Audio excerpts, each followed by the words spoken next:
नमस्कार. आपण आता थर्मोडायनामिक्सचा 35 नंबरचा प्रॉब्लेम बघतोय. याच्यामध्ये आपल्याला काय दिलंय तर 2 मोल्स ऑफ आयडियल गॅस असं म्हटलंय, म्हणजे एन ची किंमत दिली आहे त्यांनी 2 मोल. परत अजून काय दिलंय कॉम्प्रेस्ड म्हटलंय, म्हणजे W पॉझिटिव्ह असणार आहे. आयथर्मल आणि रिव्हर्सिबल आहे. रिव्हर्सिबल म्हटलं म्हणजे W मॅक्स येणार आहे. व्हॉल्यूम 2 10 dm3 म्हणजे तुम्हाला V2 दिलाय, V2 दिलाय तो 10 dm3 दिलाय. परत वर्क डन दिलंय, म्हणजे W मॅक्स किती दिलाय तुम्हाला, W मॅक्स दिलाय तो 3435 जूल दिलाय. टेम्परेचर किती दिलंय 298 केल्विन टेम्परेचर आहे आणि आर ची व्हॅल्यू माहिती आहे तुम्हाला काय फाइंड आउट करायचं आहे. हे झालं गिवन टू फाइंड आउट करायचं आहे. ते आपल्याला V1 फाइंड आउट करायचं आहे क्वेश्चन मार्क. सरळ म्हटले कॅल्क्युलेट द इनिशियल व्हॉल्यूम, म्हणजे सुरुवातीचं व्हॉल्यूम म्हणजे V1 कॅल्क्युलेट करायचं आहे. फॉर्म्युला काय असणार आहे, W मॅक्स हा पॉझिटिव्ह असणार आहे कारण कॉम्प्रेशन आहे. Positive 2.303 nRT log to the base 10 V1 upon V2 हा फॉर्म्युला असणार आहे. आपल्याला काय कॅल्क्युलेट करायचं तर V1 कॅल्क्युलेट करायचं आहे, म्हणजे हे एका बाजूला घेऊया. मग log to the base 10 V1 upon V2 is equals to formula काय येईल W मॅक्स. आता हे सगळं हे 1 2 3 4 ह्या चारही टर्म इकडं डिवाइड होतील, म्हणजेच काय 2.303 into N into R into T. आता सगळ्या व्हॅल्यूज पुट करूया. log to the base 10 V1 माहीत नाही, V1 काढायचं आहे, V2 किती आहे 10 आहे, इज इक्वल्स W मॅक्स किती आहे आपला तर 3435 W मॅक्स आहे. 2.303 N ची व्हॅल्यू आहे 2, R ची व्हॅल्यू 8.314 आणि टेम्परेचर आहे तो 298 केल्विन टेम्परेचर आहे.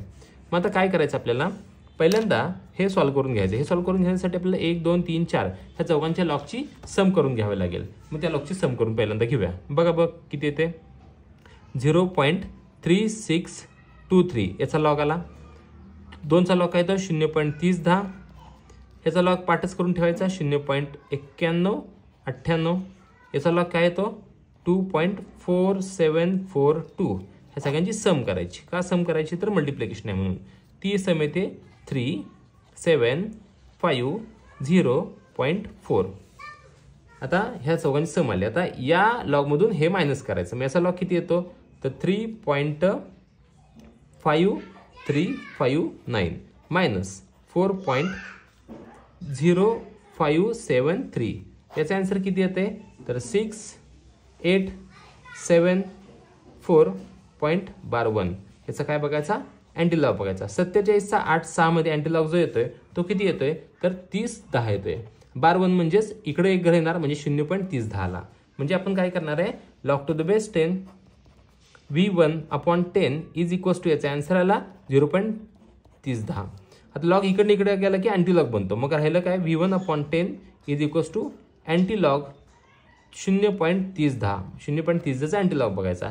30चा 1 मध्ये अँटीलॉग बघितल्यानंतर जो आन्सर येतं ते किती येते तर ते येते 2000 म्हणजे 0 पॉईंट म्हणजे 2 पॉईंट. आता 2 आला हा आन्सर. मग V1 is equals to 2 into 10. मग 2 गुणल्यानंतर काय येतो मग V1 इज इक्वल्स टू 20. आता याचं युनिट काय बघायचं तर याचं युनिट काय DM3. मग ऑब्विसली याचं युनिट पण काय असणार आहे DM3 म्हणजेच लिटर. म्हणजे आपला V2 आपण कॅल्क्युलेट करा 20 DM3. थँक्यू.